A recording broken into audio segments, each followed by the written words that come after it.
এই 5 লক্ষ কণ্ঠে গীতা পাঠে উপস্থিত থাকবেন বিজেপি বিধায়ক ও অল ইন্ডিয়া মতুয়া মহাসংঘের সংঘাধিপতি সুব্রত ঠাকুর। হিন্দু ঐক্যের ডাক দিয়েছেন সুব্রত ঠাকুর। প্রচুর অতিথি তারা আসবেন, যেখানে 5 লক্ষ কণ্ঠে গীতা পাঠ অনুষ্ঠান চলবে, যে অনুষ্ঠানের মাধ্যমে আধ্যাত্মিকতার জোয়ারে ভেসে উঠবে ব্রিগেড। তৈরি হবে নতুন ইতিহাস, 5 লক্ষ কণ্ঠে গীতা পাঠের রেকর্ড হবে, যেমনটা আয়োজকরা প্রত্যাশা করছেন। এবং এই অনুষ্ঠানে থাকবেন বিজেপি বিধায়ক ও অল ইন্ডিয়া মতুয়া মহাসংঘের সংঘাধিপতি সুব্রত ঠাকুর।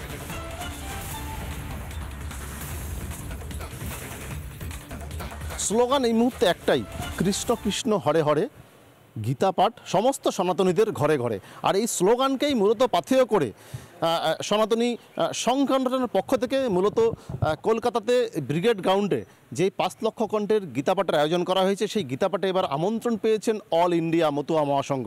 আর অল ইন্ডিয়া মতুয়া মহাসংঘের সংঘাধিপতি তথা ঠাকুরবাড়ির বড় ঠাকুর সুব্রত ঠাকুর তিনি জানিয়েছেন যে সংগঠনকে অর্থাৎ অল ইন্ডিয়া মতুয়া মহাসংঘকে সেই গীতাপাঠের যারা উদ্যোক্তা রয়েছেন তারা আমন্ত্রণ জানিয়েছেন, অর্থাৎ এই অল ইন্ডিয়া মতুয়া মহাসংঘ তারা যোগদান করবেন।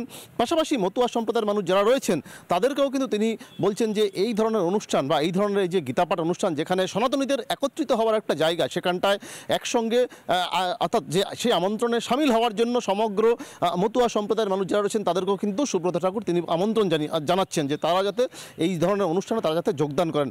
স্বাভাবিকভাবেই অর্থাৎ এই শুধুমাত্র যে আমাদের পশ্চিমবঙ্গ তা নয়, গোটা ভারতবর্ষের হিন্দু সনাতনী বিভিন্ন যে সংগঠনগুলো রয়েছে ইতিমধ্যে উদ্যোক্তারা তাদের প্রত্যেককেই আমন্ত্রণপত্র জানিয়েছেন, আমন্ত্রণপত্র পাঠিয়েছেন। এমনকি এই রাজ্যের মুখ্যমন্ত্রী মমতা বন্দ্যোপাধ্যায় তাকেও কিন্তু পাঠিয়েছেন। এছাড়াও কিন্তু অন্যান্য যারা রাজনৈতিক দলের ব্যক্তিত্ব রয়েছেন বা অন্যান্য যারা ধর্মীয় সংগঠনের সঙ্গে যারা যুক্ত রয়েছেন তাদেরকেও কিন্তু আমন্ত্রণপত্র জানিয়েছেন উদ্যোক্তারা। তাই স্বাভাবিক অর্থাৎ এই যে ঘটনা, এই ঘটনায় কিন্তু যথেষ্ট আনন্দিত এই অল ইন্ডিয়া মতুয়া মহাসংঘ। তারা ইতিমধ্যেই অনুষ্ঠানে যোগদান করবেন বলে তারা জানিয়েছেন। পাশাপাশি মতুয়া ভক্তরা তাদেরকেও কিন্তু যোগদানের জন্য ইতিমধ্যেই সুব্রত ঠাকুর তিনিও কিন্তু আমন্ত্রণ জানাচ্ছেন। পাশাপাশি উদ্যোক্তা যারা রয়েছেন অর্থাৎ এই যে 5 লক্ষ কণ্ঠের যে গীতাপাঠ অনুষ্ঠান, এই গীতাপাঠ অনুষ্ঠানে যাতে সমগ্র মতুয়া সম্প্রদায়ের মানুষ তারাও যাতে এই অনুষ্ঠানে যাতে সামিল হন তারা কিন্তু ইতিমধ্যেই আমন্ত্রণ জানিয়েছেন। এখন দেখার যে কত লক্ষ অর্থাৎ যেই 5 লক্ষের আয়োজন করা হয়েছে, এখন দেখার যে শেষ পর্যন্ত কত লক্ষ মানুষ সমাগম হয় আর এই যে 5 লক্ষ কণ্ঠের যে গীতাপাঠ অনুষ্ঠান, সেই গীতাপাঠ অনুষ্ঠানে। আর এখন শুধুমাত্র সেই সন্ধিক্ষণের অপেক্ষা রয়েছেন প্রত্যেকেই। উত্তর 24 পরগনা থেকে টিটপ বিশ্বাস, রিপাবলিক বাংলা।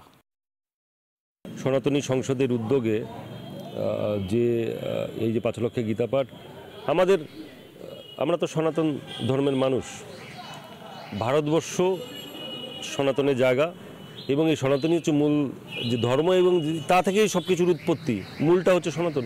সেখান থেকে আমরা একত্রিত হব, আমাদের শক্তি বৃদ্ধি হবে।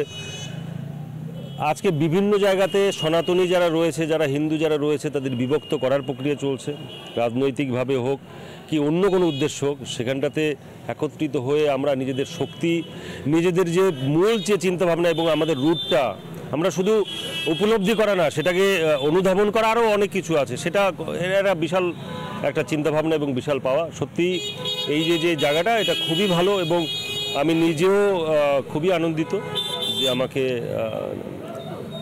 আমন্ত্রণপত্র পাঠানো হয়েছে, নিমন্ত্রণ করা হয়েছে এই কমিটির পক্ষ থেকে। আমি অবশ্যই যাব এবং আমার কমিটির যারা আছেন তারাও যাবে। নানা ধরনের কন্টেন্ট দেখার জন্য লাইক করুন, শেয়ার করুন আমাদের ফেসবুক পেজ, সাবস্ক্রাইব করুন আমাদের ইউটিউব চ্যানেল। পাশাপাশি অন্যান্য ব্রেকিং নিউজের জন্য অবশ্যই চোখ রাখুন রিপাবলিক বাংলায়।